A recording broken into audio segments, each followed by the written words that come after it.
Again. Today we are talking about sleep and baby sleep in particular, and understanding what normal sleep behavior in babies is, and how you as a parent can better have knowledge to empower you to support your baby and yourself, as well as learning basic sleep knowledge and information so that you can thrive as a parent and get it through the tough season of having an infant. And so I'm speaking from a mom. As a mom, I have a 4-year-old daughter and a 7-month-old baby, and I've learned a lot personally. I have my own philosophies and beliefs around motherhood and sleep, and I definitely don't want to impose my beliefs on you. I'm just sharing what I know. I'm also speaking as a healthcare provider, a natural healthcare provider who understands at a deep level neurological development in babies and what babies need to thrive from a neurological nourishment perspective. So I am an advocate for gentle attachment style, loving parenting. And I also understand the need for routine and for helping a baby learn healthy sleep patterns. So we're going to talk a lot about how to encourage and help your baby learn how to sleep, but also understanding their basic biological needs and how you can best support them as well as support yourself through this intense season. So I encourage you to understand normal sleep, and we're going to talk about that. We're going to dive into that. And I encourage you to let go of trying to force or control your baby's sleep routine. And my goal is to encourage and empower you. I want to shatter any illusions that you may have, any illusions that may have been imposed upon you by the culture that we live in and the modern world that we live in. And I want to replace those illusions that you may have, that a lot of people have subconsciously. You may not even know that you have them until you become a parent. And I want to replace those illusions with realistic, evidence based expectations and information so that you can be empowered to enjoy these years of your baby.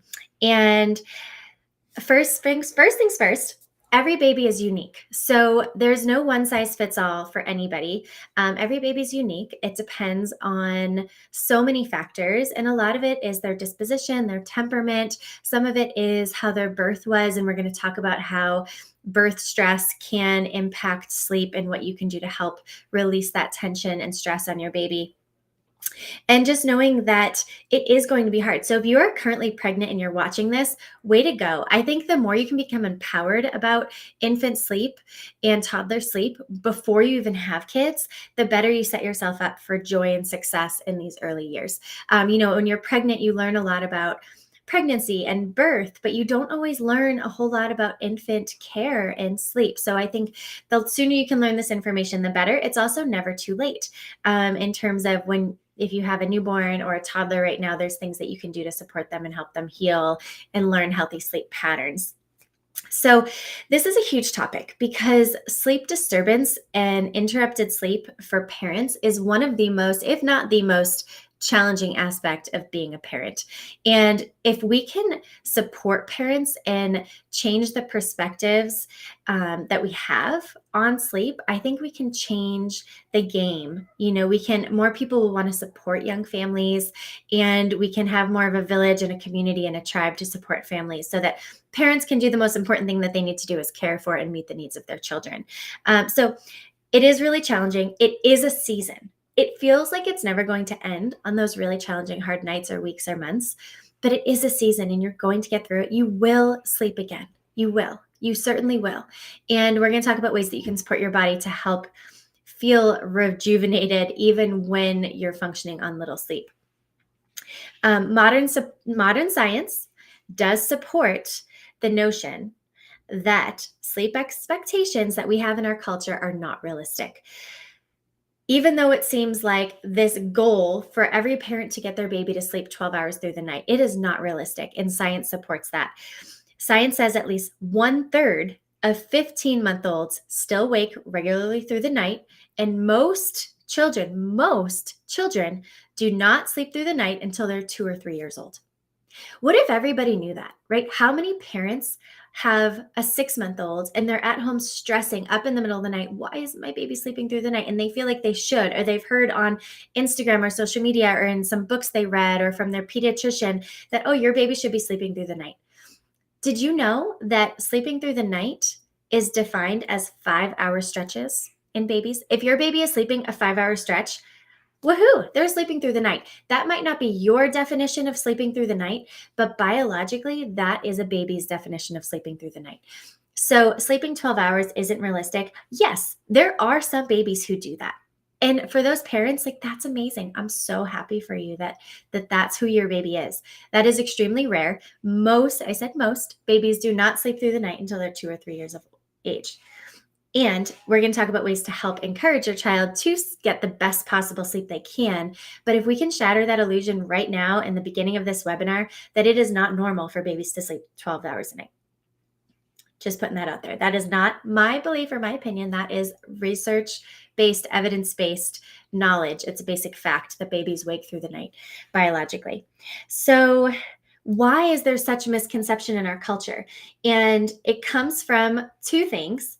The baby sleep industry is a multi-million-dollar industry. So there's literally a whole industry out there to lure tired, exhausted parents in to spend money on all sorts of things, whether it's books, coaching, contraptions, mechanical bassinets, all sorts of sleep attire, things that your baby can wear, pharmaceuticals. There's so many things out there that are trying to biohack or train your baby to sleep. And they're luring parents in. You can get your baby to sleep 12 hours at 3 weeks old. It's just absurd. Honestly, don't get trapped into these things. If you already have been trapped into those things, it's okay. Just recognize that you're vulnerable and when you're exhausted, and these marketing campaigns are very enticing and compelling, but really empower and put on the armor of knowledge that your baby has basic primal needs and your job is to meet them. And these contraptions or pharmaceuticals or whatever it is, books, pressure, information that's out there is not going to serve you. And if you have mom groups or mom friends that are shaming you for not putting your baby to sleep a certain way or bragging that their baby does this or that, don't compare your baby to theirs. Tune into your baby. Put all that noise aside. What does your baby need? Who is your baby? What is your relationship with your baby? What are your baby's needs? What are your needs? And really define that relationship, because it really does set up so much of your bonding and connection and attachment style with your baby and how you choose to support their sleep. So the sleep industry is really out there to get you. And then there's also the media is, reporting on this truth that sleep deprivation in young parents has a huge impact on marriages. It is a huge aspect of why young parents don't stay together. Exhaustion, sleep deprivation, it turns off the higher brain functioning. It creates more irritability and stress in a marriage. But if you can know that that is going to be a strain before it happens, you can work together to prepare yourselves, to support each other, to ask for help, to receive support from outside, from family and friends, to make sure that you can sustain your marriage and get through these hard years of really surviving when it comes to being exhausted, but knowing that it's worth it. And this is a huge privilege and honor to be a parent. And that, yes, it's not going to be easy, but it's going to be worth it. And if you release the expectations you have, then it takes away some of the stress or a lot of the stress, because you're not feeling the shame of why isn't my baby sleeping through the night? You can just settle in to what's normal and healthy and support your baby. And we're going to talk about basic sleep facts. We're going to talk about sleep solutions and ways that you can support your baby, and also ways that you can support your nervous system through it all in your baby's nervous system. So the baby sleep industry is a big reason why there's such misconceptions around sleep, as well as the modern world. So the industry aside, as a modern, this is mothers and fathers, but as a modern mother, you're expected to have it all. You're expected to be an awesome mom, potentially be working at the same time, have your house put together, be back in shape, and do it all, right? There's this mentality of super mom in our culture where you're supposed to do it all. And I have other whole separate webinars on the postpartum fourth trimester and breaking some of those illusions. And really, when you are trying to do it all, something has got to give. And oftentimes it's our baby's needs. There are a lot of moms who are given this deadline of, I have to be back at work full time by 12 weeks, and I need to be up and on it and out the door and ready to go, dropping my baby off at daycare or whatever, babysitter, nanny, by a certain time of the morning. And I need my sleep. It's really hard to function in the modern world on lack of sleep. So there's this pressure to force your baby to sleep well so that you can continue basically complying and conforming to this modern world. And I think that the more we can talk about this, the more we can break those unhealthy expectations we have on parents and young moms and really support them. I think we can change policies in our local and at large governments to really support young families more and allow families to meet the needs of their children more. So, babies wake multiple times during the night. This is not a problem. This is a biological fact. Babies wake multiple times throughout the night. It's not the problem. The problem is our perception and our expectations. And so, again, my goal on this webinar is to empower you and encourage you. Never want to shame at all. I love and accept all parents. I know that, you often do things in parenthood that you didn't think you would do or know you would do, and you're learning. It's every day is a learning experience. I'm still learning every day so much. And so I'm here right with you to learn together and empower and encourage. If you have any thoughts that you want to share in your journey, please type them in the chat or reach out to me personally. I would love to talk with you. So there's this disharmony between our baby's primal needs and the expectations of the modern world. So we want to clear out those expectations of the modern world and talk about what are our baby's primal needs. What is normal sleep in babies? So we're going to dive into some basic sleep facts. So first off, babies do not sleep like adults. Toddlers do not sleep like adults. They wake up a lot. This is perfectly normal. Okay. When a baby is in utero, they're receiving melatonin, which is a hormone that helps us sleep. They're receiving this support from mom through the placenta. And so babies get on a pretty circadian sleep cycle rhythm in utero. But when they're born, they are now on their own and they do not have that hormone regulation for a while. So their circadian rhythm is completely off. They no longer have that melatonin being passed to them. So it takes them a while to be able to find that rhythm in sleep. Usually it's around as early as 4 to 6 months, they may find that rhythm. And for some kids, it's honestly as old as 4 or 5 years old to really have that pattern of healthy sleep as an adult. It's totally normal that babies and kids don't sleep like adults because they're not adults. So just knowing that hormonally, they don't have the regulators to sleep like an adult, but also their sleep cycles are very different. So a sleep cycle is it's a cycle that you go through. You've probably heard of it where you get drowsy, you go into like different brain waves basically of sleep through light sleep, deep sleep, REM sleep, and then everybody has these awakening cycles. So a sleep cycle isn't all night. You don't fall asleep at say 10 p.m. and just wake up at 7 a.m. You wake up multiple times a night as an adult, but you just are unconscious of it because your brain has learned that when the sleep cycle ends and you have that wake moment, you don't become fully conscious. You may move the blankets, fluff the pillow, roll over, but you're not waking up. You've learned how to stay asleep through these cycles. And so you go through multiple sleep cycles throughout the night. Babies' sleep cycles are shorter than an adult. They are, to be precise, I have it written down here. It's half as long. So I just didn't want to misspeak. So a baby's sleep cycle is half as long as an adult. So if an adult sleep cycle is about an hour, a baby's sleep cycle is about 30 minutes. So if you find that your baby is waking up every 30 minutes or so, every 45 minutes, they are finishing a sleep cycle and they're waking up and they're not able to fall back asleep. And we're going to talk about solutions to help your baby learn how to, but also understanding that that's completely normal. And typically it will start naturally getting longer where they may have 2 sleep cycles and wake up. So they're waking up every 2 to 3 hours. And this is also triggered by hunger. So babies will wake up when they're hungry. So especially infants and young babies will wake up every 3 to 4 hours to have milk, to nurse or have a bottle. And this is completely normal. You do not want to deprive your child of eating when they're hungry. So They don't have the hormone regulation. Their sleep cycles are half of what an adult is with sleep states. And babies and toddlers also have a greatly underdeveloped neocortex compared to an adult's brain. So, this is the frontal section of the brain. And this frontal section of the brain is a big part of rational, analytical thought, just higher brain functioning, as well as emotional regulation. So, there is a myth that is perpetuated by sleep experts that babies will simply self soothe themselves. Babies are not able to self soothe themselves. It is biologically not possible. They do not have the brain capacity, the brain functioning to self soothe.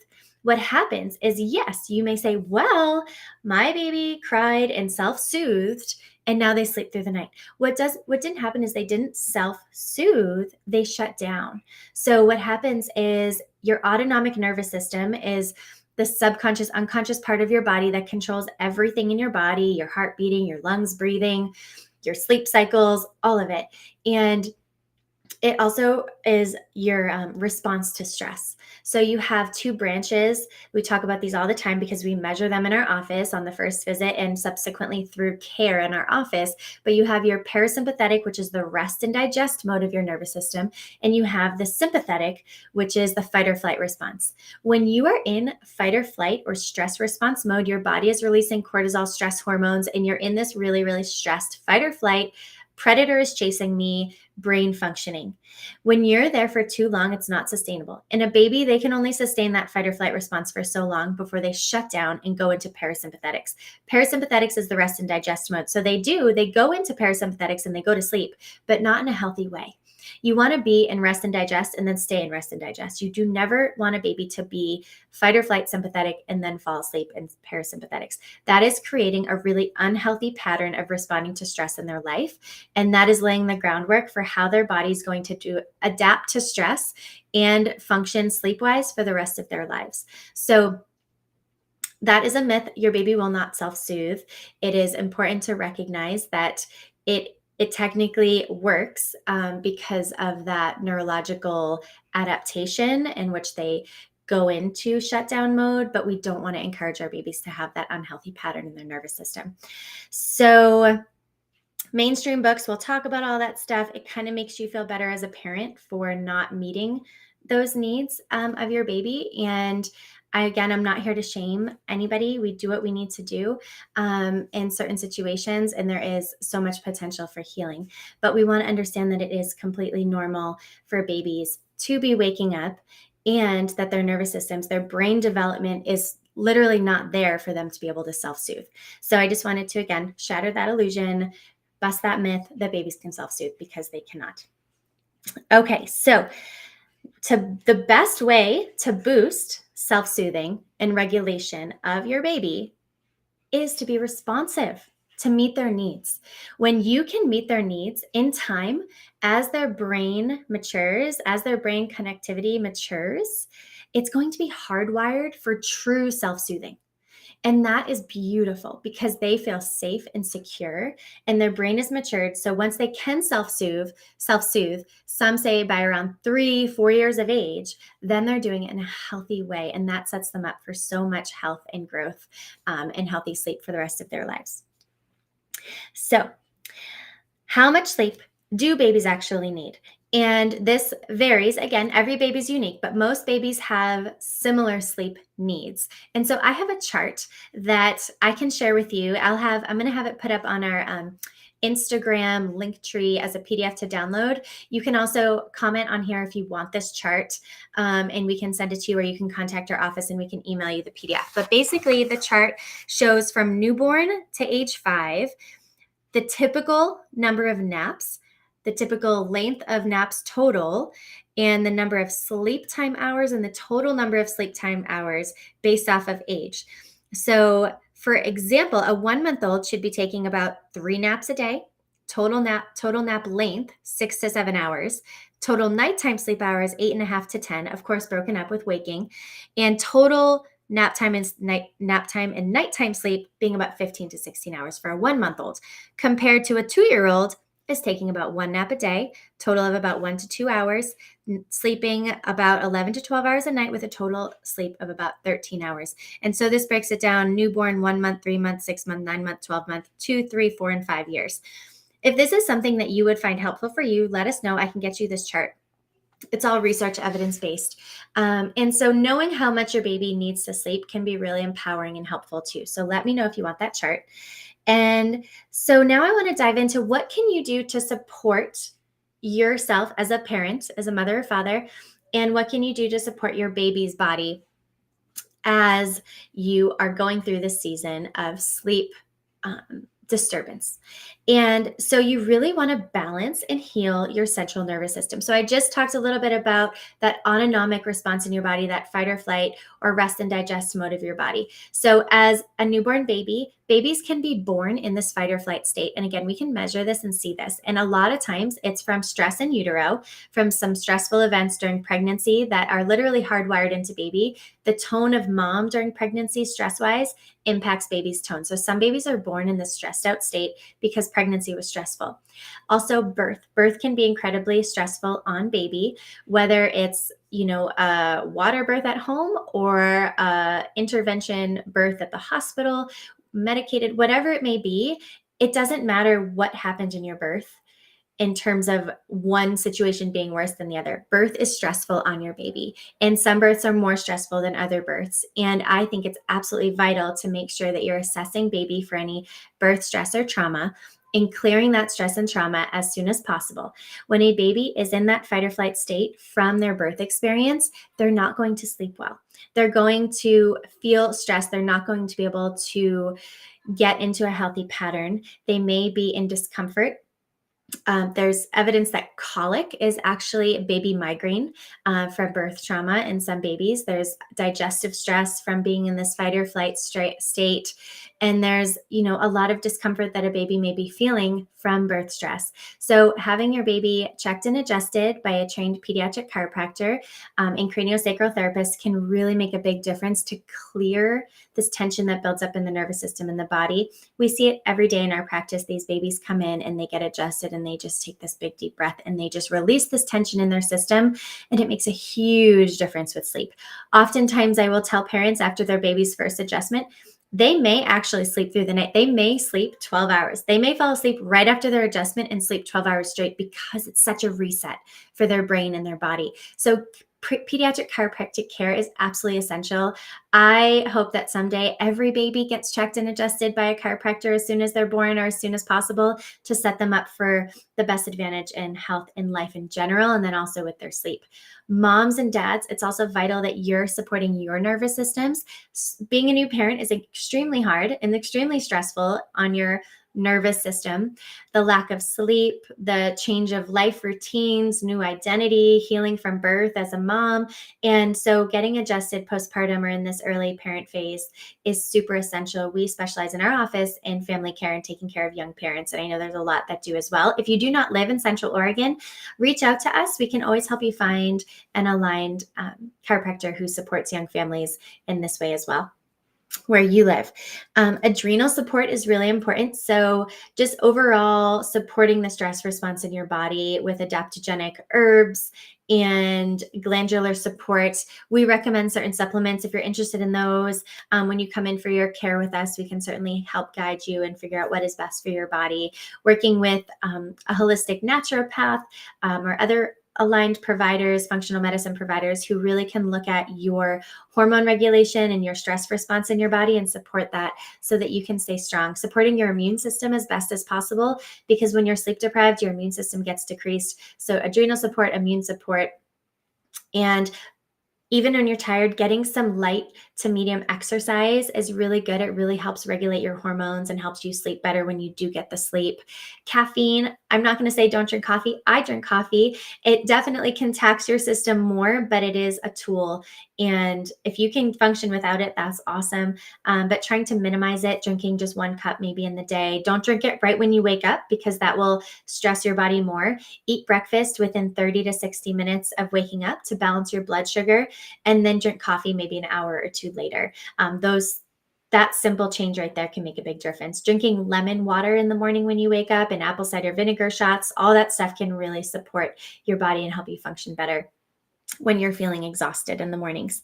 So, and then also ask and receive support. So, we live in a pretty isolated world when it comes to young parents, but the more we can ask for support and express how we're feeling and what our needs are, and then receive that support is important. If you're a young parent or a mama who is experiencing anxiety and depression, ask for help. Getting adjusted can really help with balancing you. We're here to support you in our community, in our office. And then also, there's some great therapists who can help you walk you through this season. You don't have to do it alone. You don't have to suffer. You don't have to feel isolated. So ask and receive support and help. And we are here for you.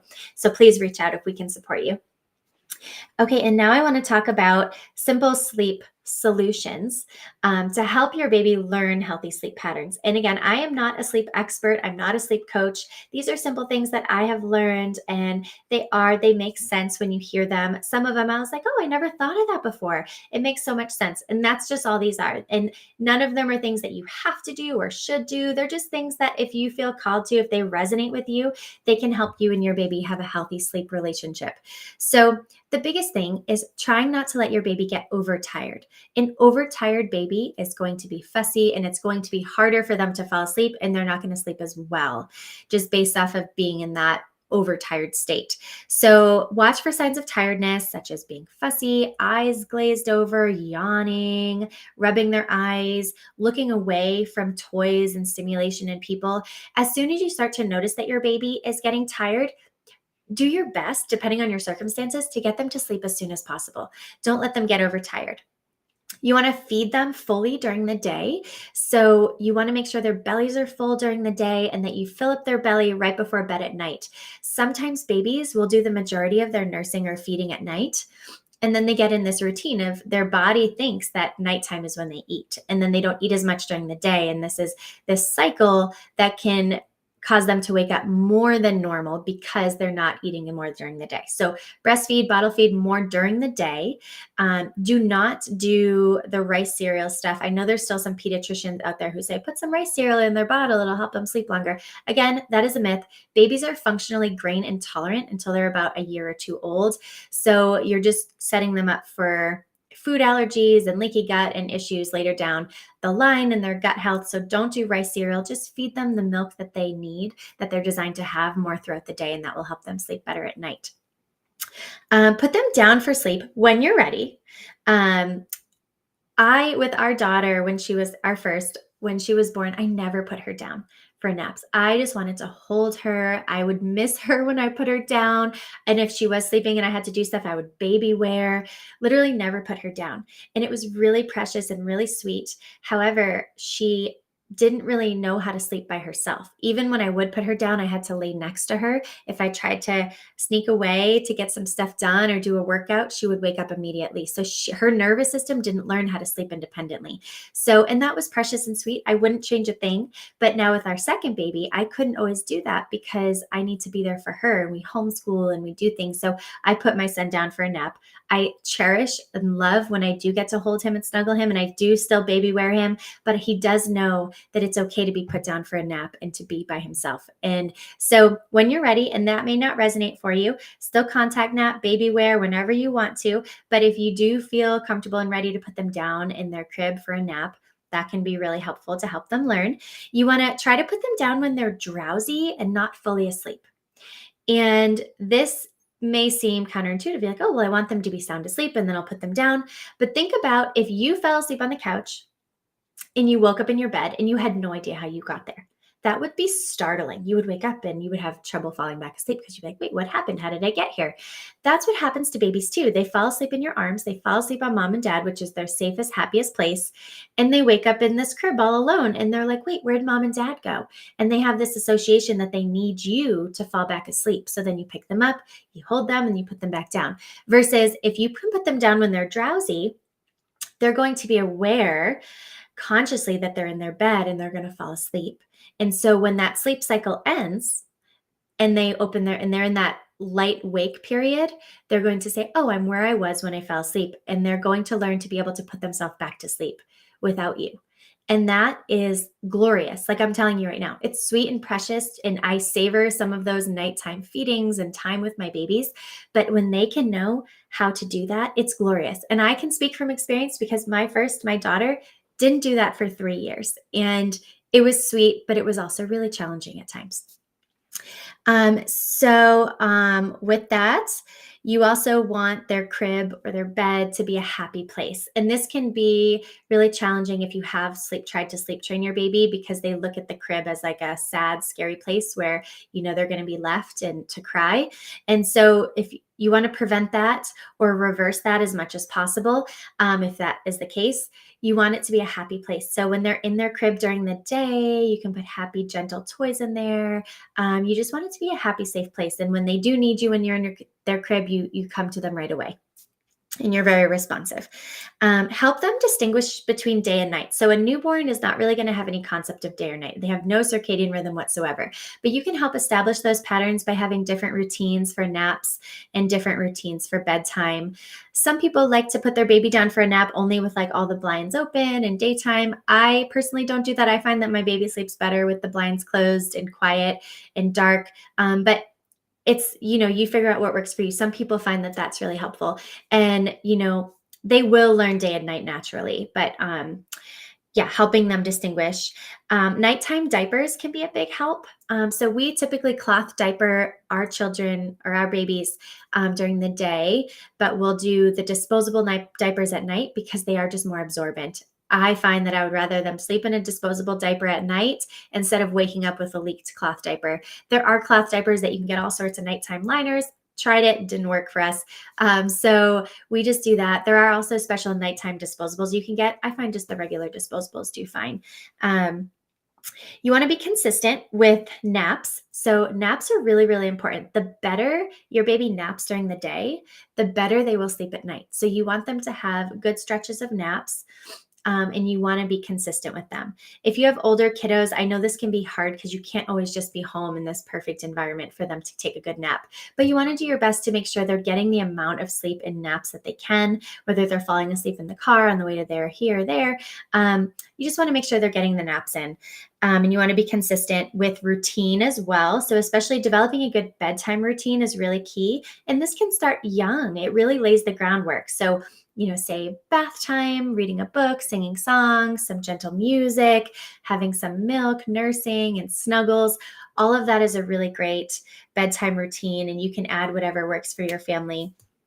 And be aware of natural sleep regressions. I call them progressions, but regression in terms of sleeping not as well, but the progressing in development. So babies go through a lot of brain leaps or developmental and cognitive and motor development leaps. And when they're going through these leaps, their brain is developing so much that their sleep is going to be more disturbed. So they're going to go through periods of feeling more clingy, more fussy, waking up more at night. And instead of feeling frustrated of, oh my goodness, why is this happening? My baby was sleeping 4 or 5 hours and now they're waking up every 2 hours, and it can feel like what happened, but really it's normal brain development. They're going through these regressions, and you just need, the more you can know that, the more you can feel sane and also best support your baby. So there's a lot of books out there that help you learn normal sleep or normal development in kiddos.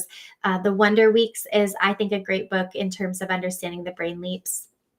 And you can download the app and put your baby's birthday in there, and it tells you, when to expect these leaps and, more challenging sleep times with babies. So being aware of those things is really helpful. Teething support is also really helpful. So babies typically don't show teeth. Their bottom 2 little teeth don't break through until about 6 to 12 months, but teething symptoms can start as early as 3 months. So supporting your baby to reduce that inflammation and pain with homeopathics can be really helpful. I love the Highlands teething tablets and the Camila teething drops. These are just simple things that you put orally, and they just relieve inflammation and pain naturally and help with that irritability and wakefulness at night due to the teething. Essential oils can also be helpful. We love doTERRA essential oils, and we have some great mamas who do workshops once a month at Pure Light to support families and learning about essential oils and how they can help you and your families. Copaiba is a great one. doTERRA has a roller that's already diluted in coconut oil. You can just put it on their jawline, and that helps reduce that inflammation. Also, getting adjusted really helps because it helps with the drainage from the head and the neck so that inflammation gets flushed out. Teething can sometimes bring on mild fevers and pulling at the ears. So if you think your baby might have an infection in their ear, make sure that your pediatrician cultures it and tests for it for a virus or bacteria before doing any medication, because sometimes and oftentimes it is just teething, and you just have to work through that. Last but not least is you just want their bed to be comfortable. You want to create as much comfort as possible. I really love sleep sacks. I'm not into swaddles. I don't like swaddling for babies.